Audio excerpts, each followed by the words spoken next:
les damos la bienvenida entonces a esta nueva edición del podcast de 9.5 post conferencia, el primer podcast que estamos grabando post conferencia, junto con dos personas que me acompañan, Felipe y Jan, que estuvieron de speaker en la conferencia, hablando de un tema bien interesante. Era como, ¿el cliente siempre al zen?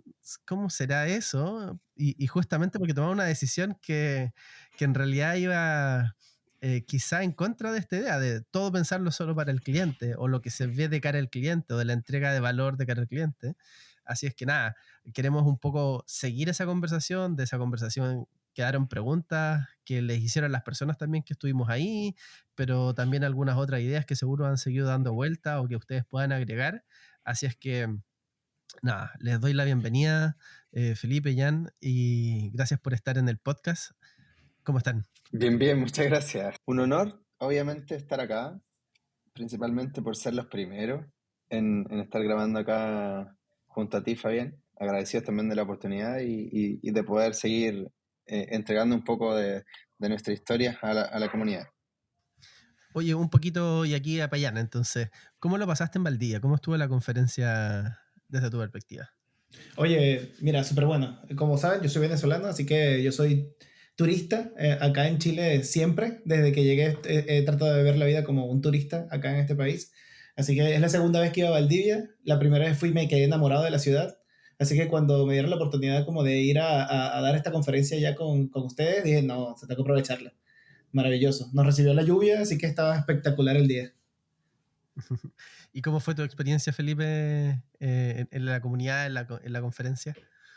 Sí, fue buenísima. De hecho, creo que una de las mayores cosas que rescato tienen que ver con el calor humano que se vivió, con cómo esta comunidad no solo era durante la conferencia misma, sino también muchos se quedaron en el mismo hotel, compartían ahí algunas palabras en el desayuno.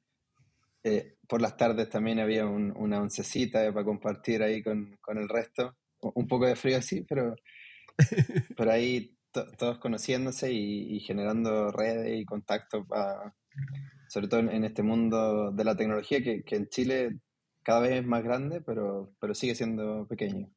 Hay un tema también que rescato ahí de la conferencia como tal, que mucha participación. Solo vi como la gente siempre nos buscaba, como después de la charla, hacernos preguntas, como que la gente estaba súper motivada por aprender más. Realmente como que el público estaba súper interesado en los temas que se estaban presentando, más allá de como ir como observador, sino que querían ser parte del evento. Así que me gustó mucho esa interacción que hubo. Genial, sí. Hemos como intentado siempre, bueno, yo creo que salir de la ciudad, que es lo que ocurre para la mayoría de los asistentes casi, y implica también como una conexión más profunda con un evento, porque es distinto si yo, no sé, voy a una conferencia en Santiago y estoy en Santiago y estoy en la misma ciudad y como que después ya me desconecto y sigo con el día a día o voy en la mitad. En cambio, el viaje como que ya te pone en un estado distinto y después creo que el espíritu de la conferencia es muy horizontal. Siempre promovemos mucho como to- estar poco empaquetados, como decimos en Chile, y que haya en ese sentido harta horizontalidad y cercanía y conexión y vinculación, y que la comunidad sea tan activa como pueda. Entonces, creo que sí. Oye, ustedes hablaron de un tema que no es menor, que es la deuda técnica. Entonces, si pudieran resumir, a ver quién se atreve, en términos muy generales, ¿cuál fue el contenido central de lo que compartieron primero en la charla para hacer una recapitulación? La charla ya está arriba en YouTube, así que la pueden ver completa, pero igual como para conectar esta conversación con esa charla, ¿qué dirían de eso? Ya, ahí yo puedo partir, ya que partí yo con la charla como tal, dando la presentación. Así que, bueno, básicamente el tema central es durante los últimos años que hemos estado viviendo por distintas razones, las personas han tenido como un uso distinto de las plataformas digitales, como el retail, por ejemplo. O sea, la gente antes, por lo general, no solían utilizar como este medio, como su medio principal de compras, ahora sí lo utilizan. Entonces ha habido una evolución como en el uso como usuario, como cliente de estas plataformas. Se han convertido en seres expertos. Entonces, las compañías han tenido que evolucionar de una manera súper acelerada, quizás no tomando las decisiones como adecuadas, porque teníamos que entregar como un servicio en esos momentos como súper difíciles durante la pandemia. Después de eso, viene el, ok, ahora cómo cumplo con las expectativas de mi cliente que han estado creciendo durante todo este tiempo y ahora son usuarios expertos.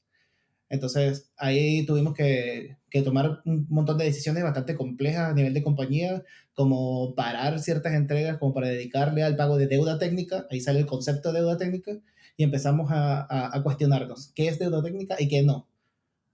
Y ahí es donde empieza como toda esta conversación. Primero definamos qué es, ¿no? ¿Y ahí qué Exacto. agregarías tú, Felipe, a lo que decía Jan? Como la otra parte, luego de definir qué es la deuda técnica, también como el desafío de cómo hacemos que el resto de la organización también lo entienda, así como nosotros lo definimos, el resto de la organización lo entienda y empiece a darle valor a no solo resolver las cosas que hoy día hacen que nuestros clientes nos compren, sino también a las cosas que hacen que mantengamos a estos clientes satisfechos y que terminen siendo clientes como tal, aunque no sean de solo una compra, sino que se mantengan con nosotros, confíen en nosotros y en nuestro sistema y, y obviamente podamos seguir entregando nuevas funcionalidades, pero ya con algo un poco más robusto. ¿Cómo se equilibra y cómo se vende también internamente en una compañía grande? Ustedes son más de 300 personas en desarrollo de software. em, y, y además que soportan la operación de miles de personas y de miles de clientes. Entonces, ¿cómo se vende internamente esta idea de equilibrar la necesidad de evolucionar el software y hacer como nuevos deliveries versus abordar esto que es como deuda técnica en la que, por así decirlo, nos paramos en términos de lo que se entrega de cara al cliente para poder atendernos internamente y ordenar la casa, por así decirlo, ¿no? A mí me gusta verlo eso como una perspectiva no más de como de vender una idea, sino de que las personas que están realmente involucradas en el proceso de desarrollo de software entiendan que lo que hacen tiene un propósito para el cliente y para los colaboradores que trabajan con nosotros. Cuando empiezas a trabajar en función a eso, ya no se hace tan difícil como ir a vender la idea o ir a meter la idea dentro de la cultura de la compañía. Por ejemplo, durante estos momentos súper difíciles lo que hacíamos era involucrar a los desarrolladores en nuestros procesos, invitarlos a participar, invitarlos a que entiendan qué es lo que pasa, invitarlos a que ellos entiendan a quién afecta si un sistema falla o si un sistema tiene una deuda o si tiene un tiempo en que no está operando de forma adecuada. Entonces, ya con eso, o el desarrollador en su día a día, cuando está tratando de entregar ese valor, piensa en las personas que está afectando en caso de que no cumpla con los criterios de excelencia que nosotros estamos buscando. Entonces, la conversación empieza a partir por ahí. Ya, esa es como la parte del desarrollador, de la persona que está involucrada en el desarrollo en el día a día. Ahora, a nivel como de compañía, a nivel de negocio, es complejo porque hay una brecha tecnológica que nos separa cuando hablas con roles de negocio, pero sí es fácil como llevar la conversación cuando le dices que cualquier deuda que nosotros mantengamos tiene un impacto directo en el negocio y en la experiencia que le estamos brindando al cliente.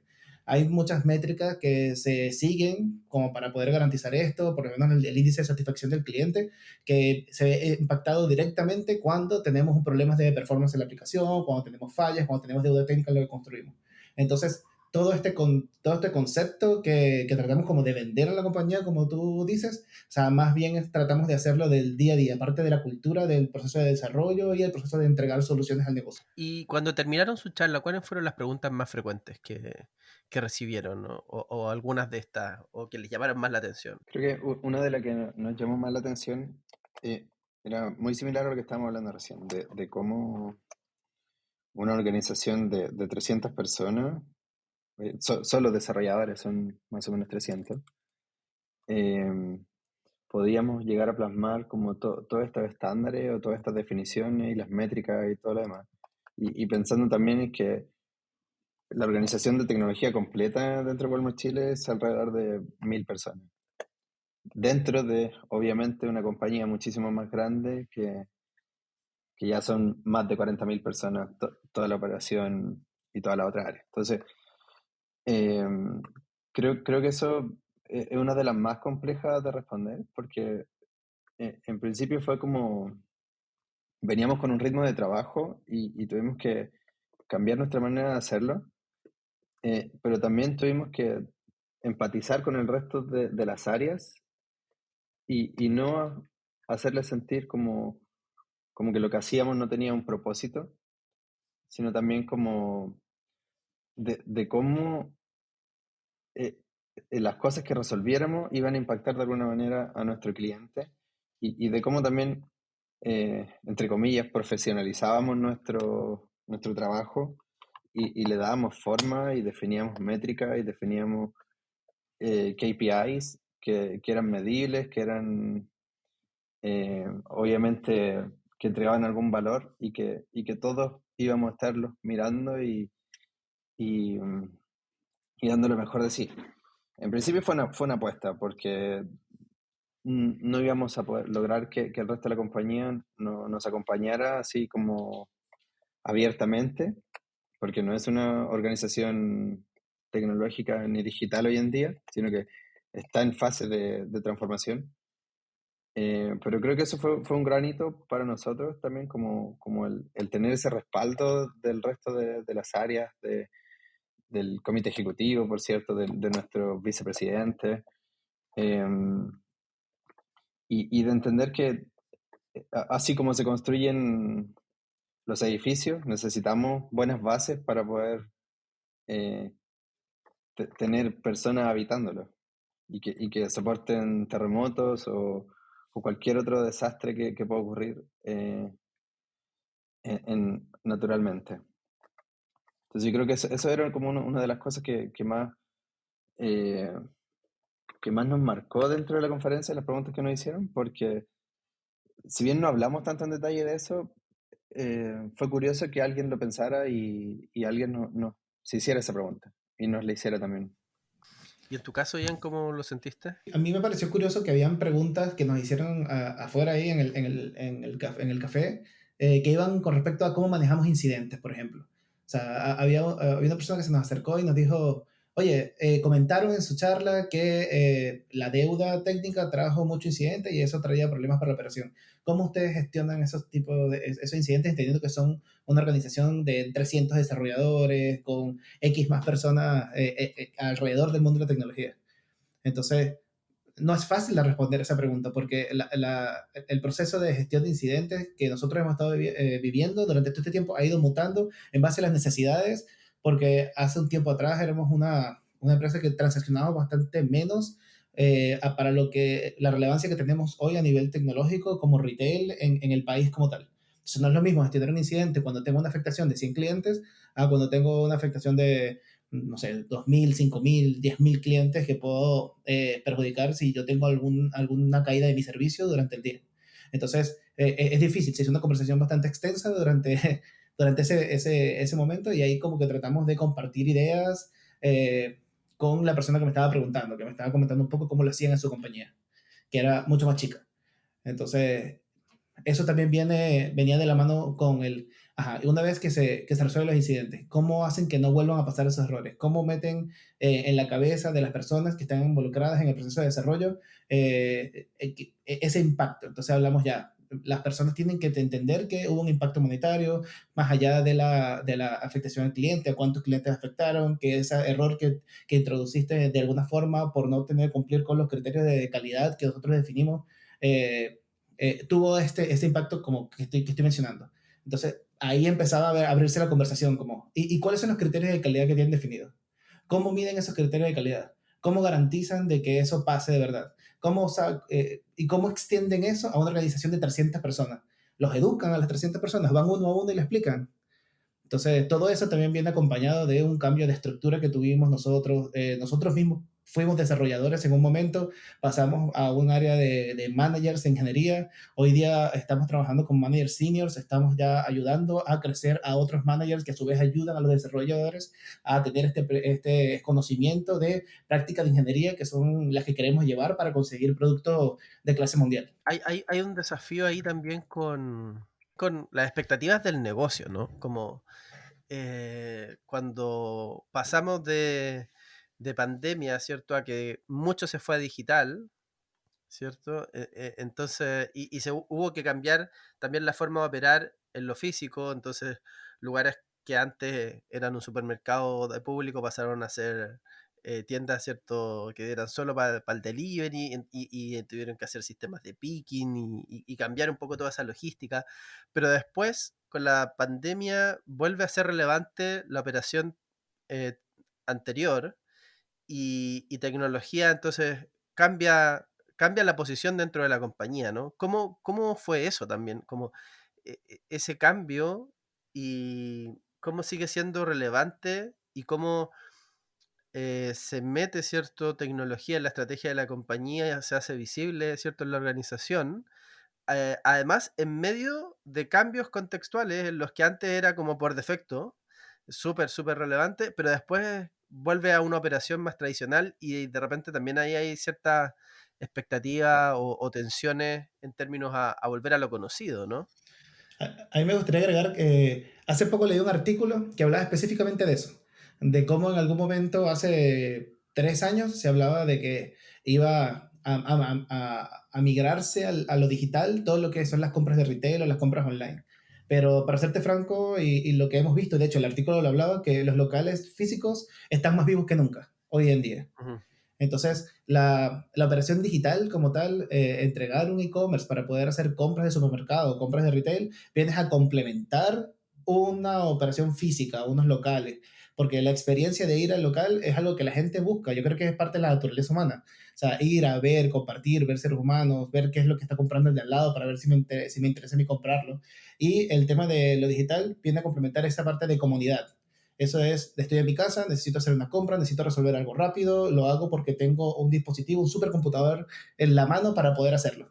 Entonces, en las compañías de retail lo que hacen es entregar herramientas para facilitar la vida a los clientes, pero eso no quiere decir que le estamos diciendo, oye, no vayas al local, al contrario, los estamos invitando al local con el uso de nuestras aplicaciones digitales. Oye, y asimismo, complementando un poco a Jan, no son solo nuestros clientes, sino que también nuestros colaboradores, quienes están en el día a día trabajando para y con nuestros clientes.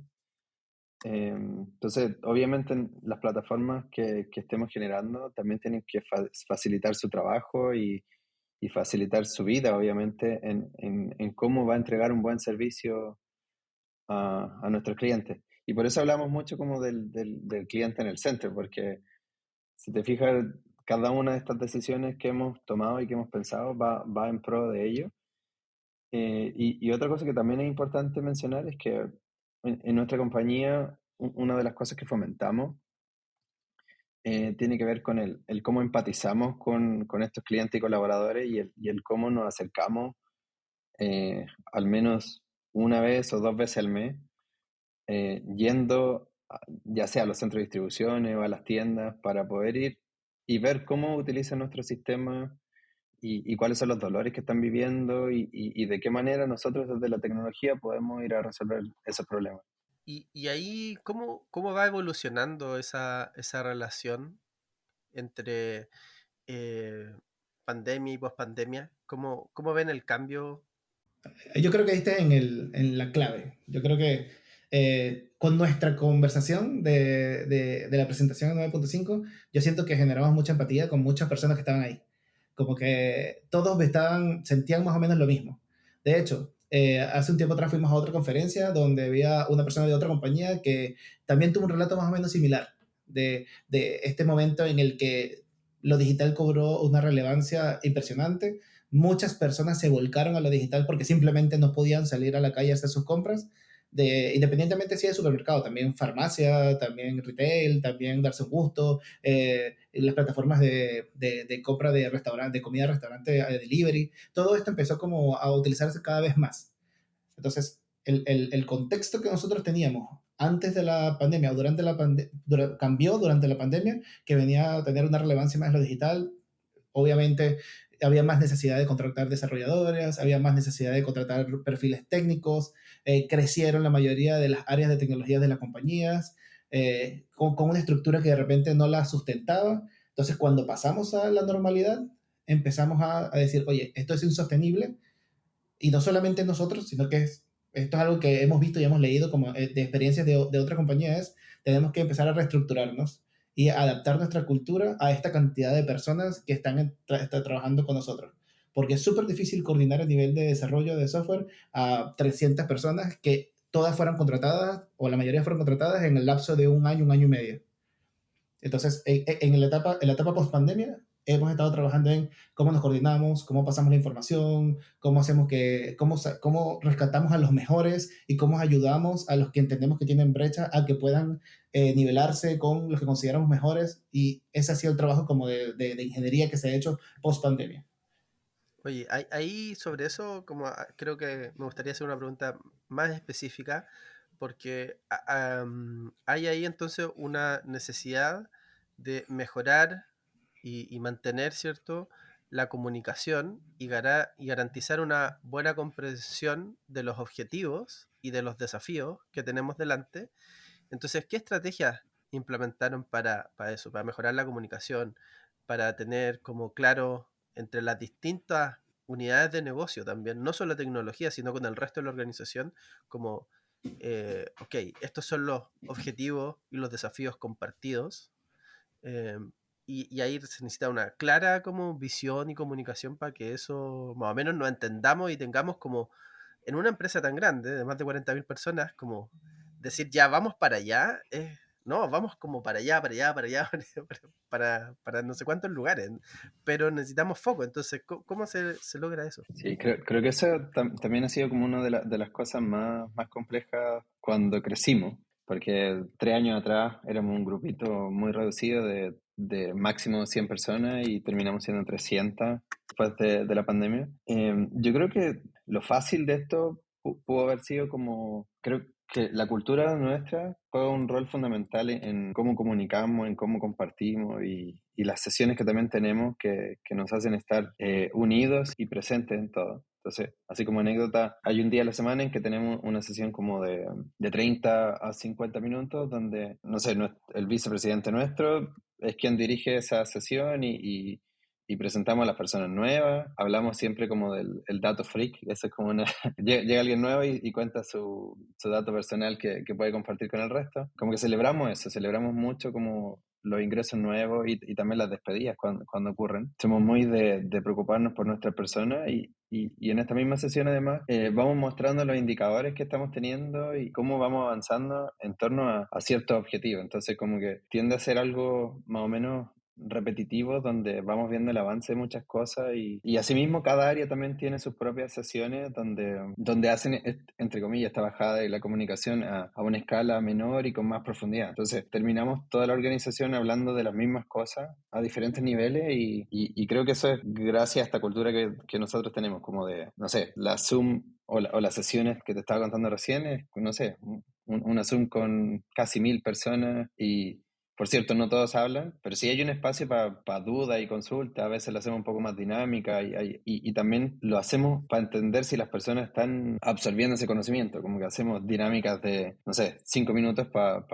hacer un Q&A, como pregunta y respuesta, o qué entendiste de la sesión, cosas así como que terminan siendo lúdicas finalmente, pero que tratan de buscar de que estemos conectados con el propósito. Ahí, con respecto a eso mismo, o sea, yo creo que podemos usar todo el podcast para hablar de ese tema en específico, porque realmente es súper complejo tener a personas alineadas, motivadas, comprometidas, que entiendan cuál es el propósito cuando tienes una organización ya de bastantes personas. Entonces, sumando a lo que dice Felipe, también hay cosas como más de base que hemos tratado como de mantener. Desde que empezó la pandemia empezamos a teletrabajar sin saber cómo hacerlo, ¿ya? Porque eso es como súper importante como destacarlo. Nosotros tenemos una cultura de presencialidad y eso es algo que nosotros no queremos perder. Más allá de decirle a las personas como ven a la oficina a trabajar, es, oye, sea activo en la Zoom, enciende tu cámara, muéstrate, hablamos, queremos escucharte. Y eso es algo que nosotros incentivamos mucho dentro de los equipos de desarrollo, porque es la única manera de poder entender si alguien no entiende muy bien qué es lo que tiene que hacer, o si tiene alguna brecha, o si tiene alguna complejidad para resolver, o lo que sea. Entonces, también nos apoyamos en la estructura. Hubo un momento donde empezamos a crecer, donde a nivel de liderazgo habían personas que no podían de una forma llegar a todas las personas que tenían a cargo. Entonces, creamos una estructura donde, oye, un líder no debería tener más de 10 o X reportes como para que pueda tener una cercanía y poder que le llegue la información de manera más directa. Entonces empezamos a crear una estructura que pudiera soportar el crecimiento y poder tener a las personas alineadas en estas sesiones que estaba comentando Felipe hace poco. Vamos a aprovechar de despedir probablemente a Felipe, por ahí seguro tenía un compromiso, para ir cerrando algún par de ideas. No, nos podemos quedar con Jan, así que muchas gracias Felipe por acompañarnos. Me quedaron un Sí, montón de preguntas, seguro que por ahí nos volveremos a encontrar. Pero exactamente. Muchas gracias, aquí Fabián, con también Jan nos hacemos cargo. por la invitación. Dale, Gracias. muchas gracias, que estén bien. Chao, chao. Chau, chau.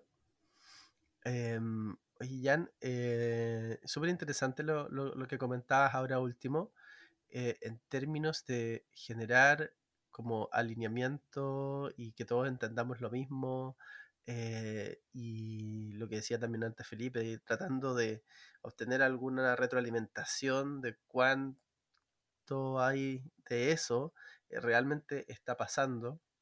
Em, También una cantidad de reportes que puedas manejar cuando eres manager.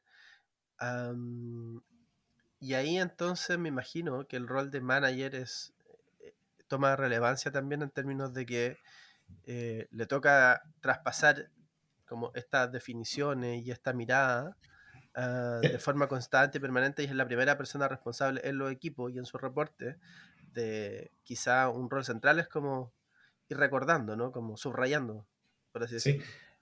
Cuando nosotros partimos con la transformación digital dentro de la compañía, teníamos como una visión bastante startup en ese momento, a donde nosotros contratábamos a las personas que quería que trabajaran con nosotros, ¿ya? A nivel de desarrolladores. Y hacíamos a los desarrolladores partícipes en este proceso de contratación, entonces, el crecimiento, nivelación, haciendo paid programming o utilizando algunas otras técnicas de desarrollo. Cuando empezamos a contratar de manera acelerada, obviamente esto se rompe, porque no puedes tener a desarrolladores desarrollando, preocupándose por incidentes, preocupándose por la estabilidad, preocupándose por la carga cognitiva que es aprender herramientas de desarrollo de software y al mismo tiempo contratando, preocupándose por el crecimiento de las personas, por velar que tengan una buena experiencia de desarrollador dentro de la compañía, por hacer las conexiones con el resto del ecosistema, entendiendo el modelo de dominios de la compañía, etcétera, entre otras cosas. Eso obviamente carga cognitivamente mucho a las personas y es por eso que de un tiempo para acá se ha visto que muchas compañías de desarrollo de software han empezado a darle mucho más relevancia al rol de manager de ingeniería. Ya empiezas a ver como roles como staff engineers o ves roles como engineering managers. Te metes en LinkedIn y ahorita hay muchas ofertas con respecto a eso. Es precisamente porque necesitas personas que sean capaces de estar coordinadas entre ellas para que todo el equipo de desarrollo, que ahora son mucho más grandes, tengan la misma información, tengan las mismas herramientas, tengan las mismas prácticas y puedan tener como la misma calidad los distintos productos digitales que se desarrollan dentro de una organización. Ahí viene la relevancia como de esta mirada como de manager de ingeniería desde la parada de ingeniería como tal. Si nos vamos a ver la parada de comunicación transversal, cobre otra relevancia también, porque desde que existe este rol de manager de ingeniería, existe una conexión mucho más directa con otras áreas como de negocio, como UX, como producto digital, como performance y delivery. Entonces, puedes mantener una alineación en la compañía, puedes tener conversaciones transversales y luego es la persona centralizada que con una cantidad de reportes adecuada puede hacerle llegar esa información directa a las personas. Entonces, eso es más o menos como la forma en que nosotros estamos viendo la manera en la que podemos hacerle llegar como la información a todos de manera como igual, parecida para todos. ¿Y generan entonces sesiones específicas con estas capas de liderazgo Sí, donde se juntan solo esas personas, por ejemplo? ¿Cómo ocurre en la sí. práctica? Ahí es bastante interesante porque esto lo hemos estado como descubriendo con el tiempo, tratando de basarnos en literatura, tratando de aprender de los errores y hemos tratado como de crear como las instancias correctas para mantener esta alineación. Por ejemplo, eh, son 300 personas, por ende son una cantidad interesante de engineering managers. Lo primero que tienen que hacer, estos engineering managers no pueden crear silos. No pueden crear silos dentro de sus pequeños ecosistemas. Entonces, las sesiones que nosotros tenemos 2 sesiones que son son religiosas semanalmente, donde los engineering managers tienen que ir, participar y escuchar las bajadas que se hacen a nivel transversal de lo que tiene que ver ingeniería. Y escuchamos, nosotros por lo menos que somos managers de managers, los escuchamos a ellos de cuáles son sus dolores, a ver si hay en otros contextos de la compañía tienen el mismo dolor y se resolvió de alguna forma. Entonces tratamos primero de crear como esa cohesión entre los managers de ingeniería. La siguiente etapa es que cada uno de esos managers de ingeniería hablen con sus pares de otras áreas. Por ejemplo, dentro de la compañía tenemos un rol que es el DPM, que es el par del Engineer Manager del lado de producto digital. Son hermanos. O sea, nuestra conversación ahí y lo que nosotros trabajamos siempre, ellos tienen que mantener una conversación día a día. Es exactamente como para decir hacia dónde va el producto con la dirección de calidad técnica y excelencia que está buscando el equipo de ingeniería. Entonces, eso puede ir de la mano. No todo se puede plantear un roadmap de producto sin considerar la excelencia que Que en nosotros equipos queremos pequeños se implementar. parecería un poco al rol, disculpa que te interrumpa, como Sí, para bajar los equipos más pequeños, como este rol de PM y PO, más o de menos, hecho, pero a una escala más grande, ¿no? es la escala superior. El equipo tiene desarrollador de software y tiene un PO. Ujú. Entonces, el PO le reporta al DPM y los devs le reportan al IM, al Engineering Manager. Entonces, la idea es Perfecto. que haya coordinación de hacia dónde queremos que vaya el producto digital, para que los equipos de desarrollo se enfoquen en desarrollar funcionalidades y el PO se encargue de gestionar el equipo como tal. Ya, perfecto. Entonces PM y EM están súper hermanados y van entonces ellos tratando siempre de ir manteniendo como el ritmo entre el delivery técnico y el de solución Así de es. cara a cliente, ¿sí? Y ellos además participan de instancias también de coordinación, como de metacoordinación. Y ahí están los managers de managers. Tal cual. ¿Cierto? Y ahí en Dale, dale. managers de managers, ¿cómo es la relación de pares de managers y también hacia arriba? Ya, tal cual. Aquí es donde viene como la parte interesante. Como área de tecnología, también nos preocupamos porque existan sesiones de liderazgo específicamente. Entonces hay sesiones que se hacen mensualmente a donde los líderes de las distintas áreas conversan buscando una mejora en la gestión del área como tal. Oye, tenemos un dolor en la comunicación, ¿qué podemos hacer? ¿Qué accionables podemos tomar? ¿Cómo podemos cómo podemos cerrar esta brecha de comunicación que hay entre, no sé, ingeniería y UX, que por lo general no tienen tanta interacción? O, por ejemplo, cómo podemos hacerle llegar a los equipos de desarrollo que tienen que tener cierta preocupación, así como por la calidad técnica, también por los dolores que se generan en el cliente cuando tenemos un incidente. Y así involucramos también dentro de esas conversas a equipos de gestión de incidentes, a equipos de gestión de problemas, que también puedan darnos como su visión de lo que es operar el software que estamos construyendo nosotros del equipo de ingeniería. Entonces ahí nos alineamos en estas reuniones o sesiones, no quiero decir que es una reunión, porque no es una reunión como de conversar nada más, son sesiones como mucho más hands-on, como buscando Ujú. accionables que podamos implementar en los próximos días antes de la siguiente sesión, porque son periódicas y son ¿Con qué religiosas frecuencia? también. Por lo general son cada 2 semanas. Ujú, Tenemos las semanales, tenemos las mensuales y ampliadas por quarter, ujú, que ujú, ya ahí están todos involucrados. ujú. Si te das cuenta de esto, más allá de como de la sesión específica, lo importante es que exista siempre comunicación. O sea, crear las sesiones adecuadas para mantener la comunicación entre las distintas áreas. Independientemente de la cadencia que tengan o cuál sea el foco específico, los equipos que no se ven constantemente, los equipos que no se hablan constantemente, son los equipos que por lo general tienden a diverger en el objetivo que realmente nos planteamos como compañía. Ujú, Entonces, eso es lo que tratamos como de impulsar. ujú. Y justo cuando encuentras equipos, un factor es la comunicación constante. Y cuando hablamos de equipos de excelencia, los que funcionan mejor, ¿cierto? ¿Qué otros factores han encontrado ustedes que son, aparte de, no sé, pues de la comunicación, seguro que técnicamente son súper buenos, pero ¿qué otras cosas ves tú que de repente hay en común en equipos que funcionan súper bien? Hay un tema que yo rescato de los equipos que performan súper bien, que son equipos que por lo general son maduros. ¿ya? La madurez del equipo tiene mucho que ver con la forma en la que performa el equipo. ¿A qué me refiero con madurez? No solamente se refiere a tiempo, es una mezcla entre el tiempo que tienen trabajando juntos, la química que tiene el equipo, el nivel, el balanceo del seniority que puede haber dentro del equipo y que sean equipos multidisciplinarios. O sea, que el PO tenga una relevancia dentro del equipo junto con la importancia que dan los devs con su criterio técnico, con el engineering manager, con el DPO, que realmente están preocupados por el delivery del equipo como tal. Entonces, eso es algo que como yo rescato. Creo que los equipos que no son estables son los que por lo general tienden a performar peor.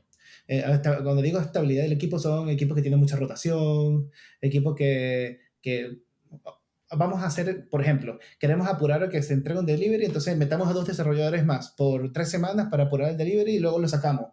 El típico mensaje de la guagua en 9 meses.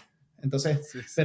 pero más allá de eso, se ve desde la perspectiva de que más personas no pueden hacer algo más rápido, pero también hace que sea inclusive más lento, porque no conocen, son personas que vienen de afuera del equipo, no entienden la dinámica del equipo, no conocen a las personas, tienen que tener una curva de aprendizaje para empezar a performar. Entonces, la madurez del equipo son equipos estables. Y eso es lo que nosotros, a nivel de nuestro aprendizaje y madurez, estamos trabajando en eso todavía, queremos llegar a tener un área de ingeniería estable donde nosotros digamos, ok, contamos con X cantidad de desarrolladores y con esa X cantidad de desarrolladores podemos hacer X cantidad de cosas. Y por último, para ir cerrando, pensando en una persona que está queriendo entrar a una empresa de esta escala, quizá puede ser desde su primer trabajo o quizá buscando como nuevos horizontes, ya obtuvo ciertas experiencias y dice, ya, yo quiero entrar a una organización así, suena interesante el desafío, quiero conocer esa experiencia. ¿Qué debería considerar alguien para poder como primero desde el mismo proceso de entrevista y todo lo que va a tener hacia adelante, pero también en sus propias habilidades y qué condiciones son las que le permiten después llegar a contribuir bien en este tipo de equipos de tecnología que tú has venido describiendo y que también antes lo hacía Felipe? Precisamente ahí post conferencia muchas personas nos contactaron específicamente para hacernos esa pregunta. Más que buscando Ah, pega era como, oye, ¿qué necesito yo para poder trabajar en una compañía como Wellman? ujú, En específico. O ujú. ya, hablando en general. Entonces, Exacto. yo diría desde mi experiencia, primero la motivación de aprender. Yo creo que eso es más importante que cualquier skill técnico que puedas reforzar. Ya, claramente nosotros trabajamos en el área de la tecnología donde buscamos skills específicos, ¿ya? Stacks de desarrollo de software, capacidades de organización, capacidades de poder gestionar equipos, si estoy en caso de liderazgo, o de poder gestionar distintos focos al mismo tiempo, lo típico que se espera de un ingeniero de software. Pero hay un mensaje que yo he tratado, como siempre, de reforzar en las personas, que primero que se sientan ingenieros. Ya, yo diría que esto es algo que me parece súper relevante como para poder aplicar a una realización grande. Sentirme que yo soy un ingeniero, sentirme que yo soy una persona que pueda aportar con crear soluciones creativas. ¿Ya? Trabajamos en un área de creativa y eso es lo más importante, como poder tener esa capacidad de identificar de, ok, soy capaz de crear algo.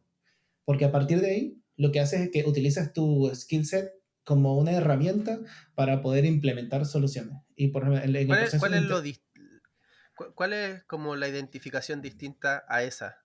Que quizá también a veces uno ve como, no sé si se hay, entiende la hay, pregunta, pero si yo no me siento ingeniero y no me siento creador, ¿qué me siento? Y que no me ayuda. hay- por ejemplo, muchas personas que trabajan en el mundo de la informática creen que van a hacer un trabajo como mecánico, súper mecánico. O sea, un trabajo que voy a crear el código para resolver un problema y esto lo voy a repetir una y otra vez hasta el día que me muera. Y no precisamente. O sea, el desarrollo de software es súper bonito Como porque... poco de descubrimiento y mucho de Exacto. ejecución. Y poco de Es, entendimiento y comprensión y de exploración, sino como más vengo a a- ejecutar, a- cosas que ya aquí están viene, decididas y definidas. aquí viene mucho de mi opinión y viene mucho de mi experiencia en el pasado. Esto quizás va a generar un poco de ruido, pero esto es un daño que le hizo, por ejemplo, Me Java a la gusta. industria. Eso, por ejemplo, y esto ya se puede expandir un poco, pero nada más para resumirlo, es un poco de daño que le hizo Java a la industria, que te dio básicamente un manual de cocina con Java Enterprise que te dice, así se desarrolla software. Entonces le sacó mucho esa capacidad como de ingeniería, esa capacidad de creatividad para dar soluciones. En el mundo del retail, eso es como complicado porque el mundo del retail está constantemente cambiando y la propuesta de valor de las compañías es entregar una solución innovadora, nueva, diferente, más rápido. Entonces, y te lo digo yo como fui Java developer como por 7 años, entonces como que le tengo bastante base para decirlo.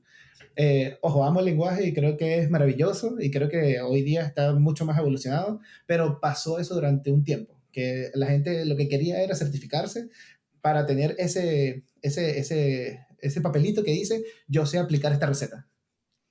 Entonces, por eso yo digo, como hoy en día se valora mucho más en la compañía, claramente tener un conocimiento técnico, preferiblemente pero de base y con criterio de ingeniería, pero también que tenga esa capacidad de aprender, de adaptarse, de crear soluciones, de preocuparse por el cliente, de tener una visión en el negocio. Hoy en día, un desarrollador que solamente se preocupa por las líneas de código que hace sin preocuparse en el impacto que hace, por lo general se estancan en el tiempo. Entonces, siempre destaca el desarrollador que dice, oye, mira, esto que estoy haciendo, ¿a quién impacta? ¿Y cómo puedo mejorar ese impacto que estoy generando yo? La típica de, mamá, mira, este botón lo hice yo. ¿Qué más dirías como sobre eso, sobre esa idea de conexión entre lo que hago versus el impacto que genera y a veces la distancia que hay porque no siempre lo que yo hago termina en el usuario final? Entonces como que ahí hay razones para decir, bueno, no, es que yo no llego hasta allá. Entonces Es esa que mentalidad le juega en contra, tú lo acabas de decir, pero ¿cómo se destruye esa es, forma de es, pensar o por qué ocurre? No sé. ese es el mensaje, y esto no voy a extender mucho acá porque puede ser muy largo, Sí. pero ese es el mensaje que tiene que dar. Siempre todo lo que se hace llega al cliente final. Siempre.